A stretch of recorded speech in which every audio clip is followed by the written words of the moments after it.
Welcome back to Nightfalls, the bedtime show of classic and original stories designed to guide you into a calm and peaceful sleep. I'm Geoffrey, and in tonight's story, we'll be delving into a biography of Queen Elizabeth II of England, who grew into her position unexpectedly and nevertheless devoted her life to what she felt was her duty to the world and her family. Elizabeth Alexandra Mary Windsor, born on the 21st of April 1926, grew up to be a beloved ruler, Queen Elizabeth II, serving with pride, dignity, and courage. On the day of her birth, nobody could have guessed that baby Elizabeth, or Lilibet as her family liked to call her, would become the future Queen of England and be the longest reigning monarch in British history. For, you see, when Elizabeth Alexandra Mary was born, she was not born into the direct line to the throne. She was born to the second son of the king, which meant she was very unlikely to ever be crowned. However, a series of surprising events would unfold over the next 10 years that nobody could have predicted, and young Elizabeth's fate would be set. The stars aligned to make way for the princess, who never should have been queen. Elizabeth was born to the Duke and Duchess of York, Prince Albert, and his wife, Lady Elizabeth Angela Marguerite Bowes-Lyon, under the reign of her grandfather, King George V. Elizabeth, alongside her younger sister Margaret, lived the first 10 years of her life as a young royal with no assumptive duties.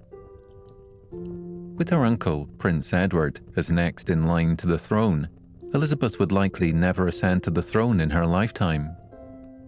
Any children that her Uncle Edward had would become the next in line after him, and she and her sister, Margaret, would be firmly pushed out. While this may sound unappealing to some, to others this is a blessing, and Elizabeth lived a carefree childhood without the pressures that being an heir to a throne brought. When Elizabeth's grandfather, King George V, passed away in 1936, her uncle stepped up to the throne as King Edward VIII, becoming the second monarch of the House of Windsor.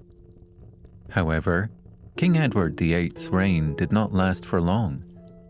Edward abdicated from the throne just 11 months later to marry the twice-divorced American socialite Wallis Simpson, thrusting his younger brother, Prince Albert, into the spotlight. As heir presumptive to Edward, Albert, the Duke of York, became king, taking the regal name of George VI. Now that 10-year-old Elizabeth's father was the King of the United Kingdom and the dominions of the British Commonwealth, she automatically became the heir presumptive, a path that had never been expected for Elizabeth. Despite this sudden turn of events, the young princess took this change to her fate in her stride and embraced her new royal expectations.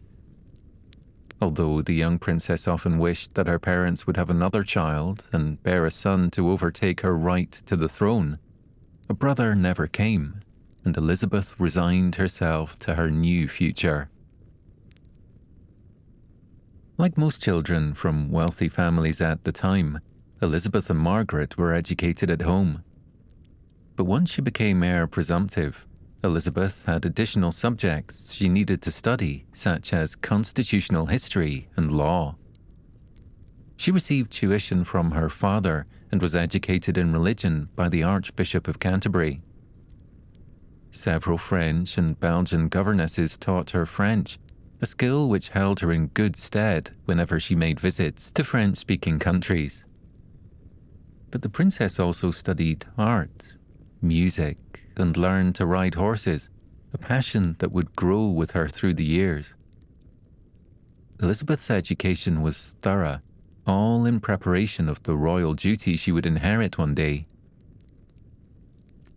Like most young girls, Elizabeth dreamed of marrying her very own Prince Charming, and from the age of 13, Elizabeth had her sights set on one prince in particular, Philip Glucksberg, a prince of Greece and Denmark.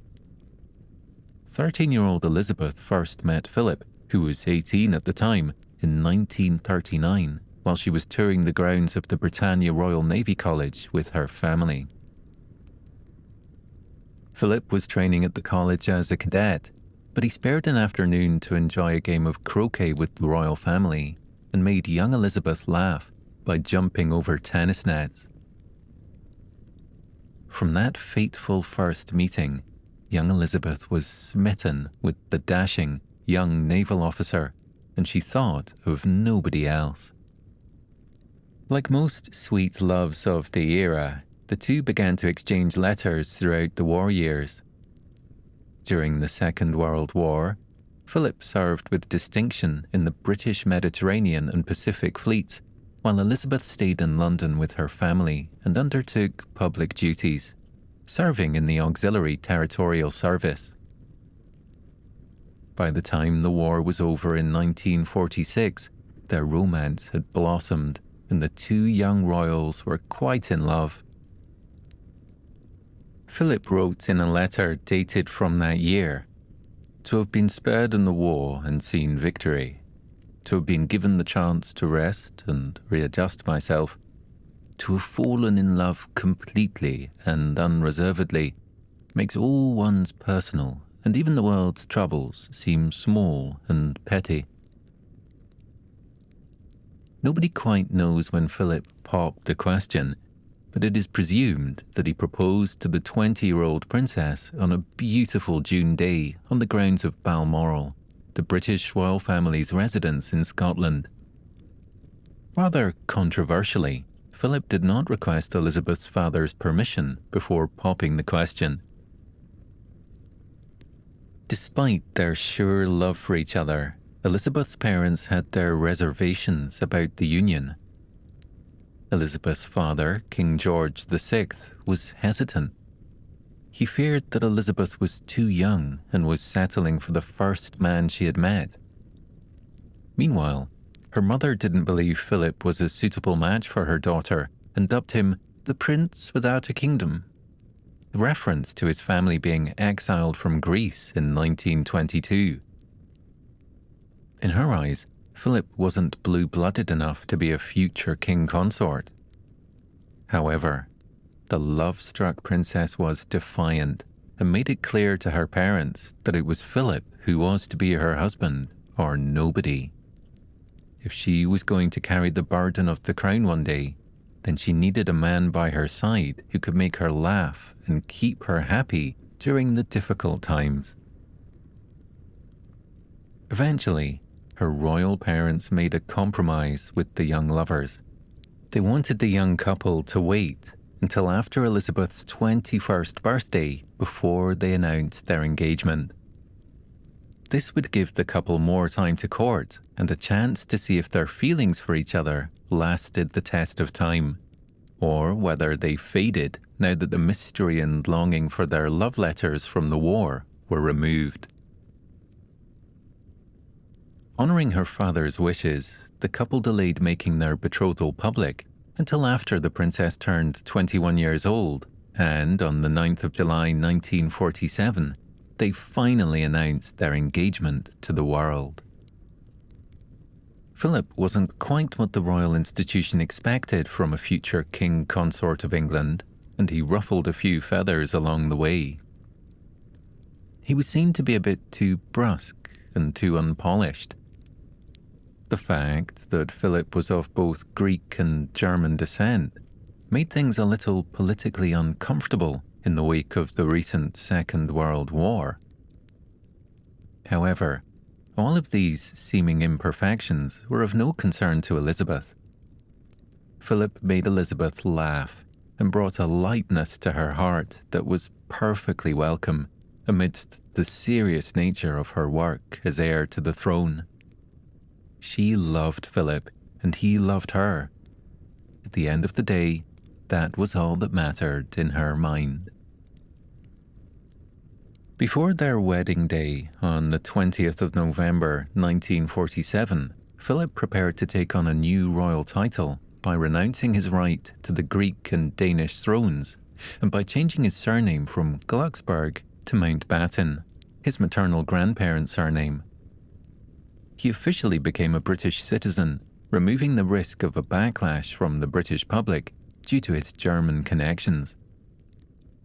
Then, on the 20th of November at Westminster Abbey in London, Elizabeth and Philip wed in front of 2,000 people, and Philip became future king consort to the future Queen of England.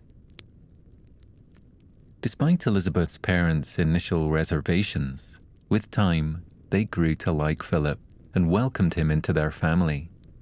They could see how happy he made Elizabeth, and despite his flaws, he appeared to be the perfect man for their daughter. On the wedding day, it is alleged that King George, Elizabeth's father, was overheard commenting to a guest, "I wonder if Philip knows what he's taking on. One day Lilibet will be queen and he will be consort. That's much harder than being a king. But I think he's the man for the job." Elizabeth married her prince, and the world rejoiced with her. The pair enjoyed the next 5 years as a blissfully happy newlywed couple, living for a few years in Malta, where Philip was stationed with the Navy, and they welcomed their first 2 children, Charles and Anne. While her parents may have initially believed Elizabeth's affection for Philip to be merely a young girl's crush that would fizzle out with time, Elizabeth and Philip's love would go on to last for over 7 decades. Just as Elizabeth's incredible rise to the throne was written in the stars, so was her successful marriage to her prince. On the night of their 50th wedding anniversary, Elizabeth would make a rare, intimate speech before the Prime Minister of the time, Tony Blair, and dozens of distinguished guests at London's banqueting house. She would say of her husband, "He is someone who doesn't take easily to compliments, but he has, quite simply, been my strength and stay all these years. I and his whole family, and this and many other countries, owe him a debt greater than he would ever claim or we shall ever know."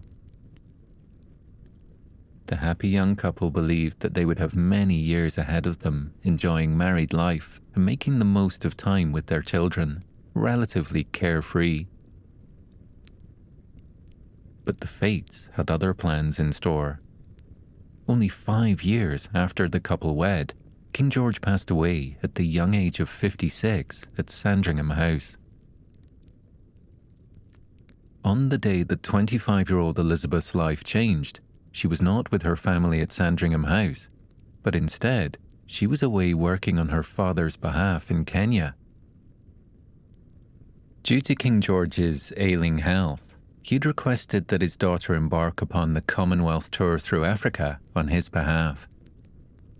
The princess and her husband Philip, the now Duke of Edinburgh, departed London Heathrow Airport on January 31st, 1952, and on their return, their world had been changed forever. On her last known morning as a princess, Elizabeth was enjoying a Kenyan safari. A keen photographer, Elizabeth was too excited to sleep and stayed up most of the night photographing nocturnal visitors to the watering hole close by to their treetop hotel. She enjoyed breakfast with her husband, tossing bananas to the baboons on the ground below. James Corbett, a British hunter who was staying at the Treetops Hotel at the same time as the princess, wrote in the visitor's guest book a line that would go on to become famous. He wrote, "For the first time in the history of the world, a young girl climbed into a tree one day as a princess, and after having what she described as her most thrilling experience, she climbed down from the tree the next day as a queen." Elizabeth and Philip moved on to a fishing lodge 20 miles away from the hotel where they had been staying, and while Elizabeth worked in the office, Philip was informed by a local newspaper reporter that the United Kingdom was in a state of mourning. The king had passed away, meaning that 25-year-old Elizabeth, sitting inside the lodge, was now the queen. Philip and Elizabeth took a walk around the grounds, and Philip broke the sad news to his wife. Elizabeth immediately began writing letters to world leaders, apologizing that she would have to cancel the rest of her Commonwealth trip. She reacted professionally, accepting her destiny. She had known that this day would one day come, and now that it was here, she accepted it nobly. On February 7th, Elizabeth arrived back in London from Africa. Flags were at half-mast, sporting events were cancelled, and many businesses had closed down. London was different to how it had been before, as was Elizabeth's life. A day later, Commonwealth representatives and Privy Councillors attended an accession council at St James's Palace, where Elizabeth officially recognised her new role. She announced to the witnesses, "By the sudden death of my dear father, I am called to assume the duties and responsibilities of sovereignty. My heart is too full for me to say more to you today than I shall always work, as my father did throughout his reign, to advance the happiness and prosperity of my peoples." And from that moment on, Elizabeth worked to fulfill her promise.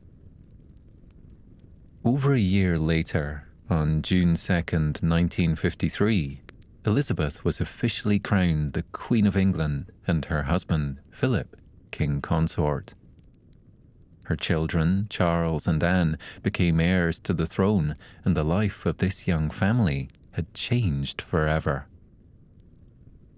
Over 8,000 people crammed into Westminster Abbey to witness this momentous event in history.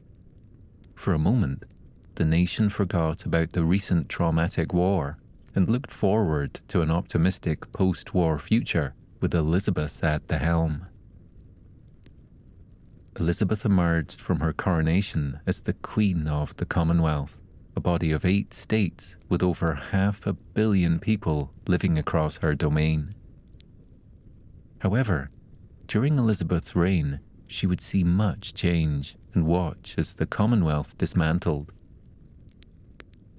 The sun was already setting on the British Empire by the time Elizabeth took the throne, and during her 70-year reign, 17 countries discarded the monarchy and became republics. While at one time the British monarchy had ruled over a quarter of the world's population as the largest empire in history, its power was fading fast, and the Queen could do little to stop it. Queen Elizabeth II's reign was far from easy, filled with many internal family dramas, brutal tabloid coverage, national and international disasters to navigate. Yet through it all, Elizabeth carried her head held high and rose above the difficult times, maintaining an air of professionalism, grit and strength, and choosing to focus on what was in the nation's best interests. She also saw many successes and wonderful moments during her reign, both in her royal life and her personal life. After Charles and Anne, Elizabeth and Philip welcomed 2 more sons, Andrew and Edward, firmly cementing the royal lineage of the House of Windsor. Queen Elizabeth took her lifelong commitment to serving her country very seriously. The Queen saw public and voluntary service as one of the most important elements of her work, and she had links with over 500 charities, professional bodies, and public service organisations. Her patronages and charities covered a huge range of initiatives, from preserving wildlife and the environment to creating opportunities for young people. She attended many engagements and overseas tours, building bonds with other countries, whilst also taking the time to appreciate and honour subjects within her own realms. The Queen presented tens of thousands of people with their insignia over the course of her reign, conferring titles such as MBEs, OBEs and CBEs to people from all walks of life in recognition of their merit, service and bravery. As head of state, she also acted as diplomat and hostess to overseas visitors, and she was famously able to encourage or warn against bills in Parliament and formally agree to make them into laws. As a whole, the Queen had to remain politically neutral, but she could still advise on matters. Much changed in society during the Queen's 70-year reign. Technology vastly developed, and the media had many new outlets for their reporting. On Christmas Day, 1957, Queen Elizabeth became the first monarch ever to make an announcement on television, and quickly cemented the Christmas Day tradition of the Queen's speech, a tradition that will no doubt continue for all monarchs to come. On the 29th of July, 1981, 750 million people worldwide tuned in on their TV sets to watch the marriage of Elizabeth and Philip's eldest son and future heir to the throne, Prince Charles, to Lady Diana Spencer. The Prince and Princess of Wales's marriage signified the start of a new generation of the monarchy, and things couldn't have appeared more perfect and blissful. Diana was a perfect match for the future heir. She was young, beautiful, charitable, and exceptional with the public. Most importantly, there were no skeletons lurking in her closet. Diana was the ideal definition of a modern princess, and the press and the public couldn't get enough of her. Diana's activism, glamour and popularity raised the royal family's profile with the British public, and she was aptly dubbed the People's Princess. During their marriage, Prince Charles and Diana welcomed two sons into the world, William and Harry, who instantly became future heirs to the throne. What should have been a celebratory 40th year on the throne in 1992 turned out to be arguably the lowest point in Elizabeth's reign.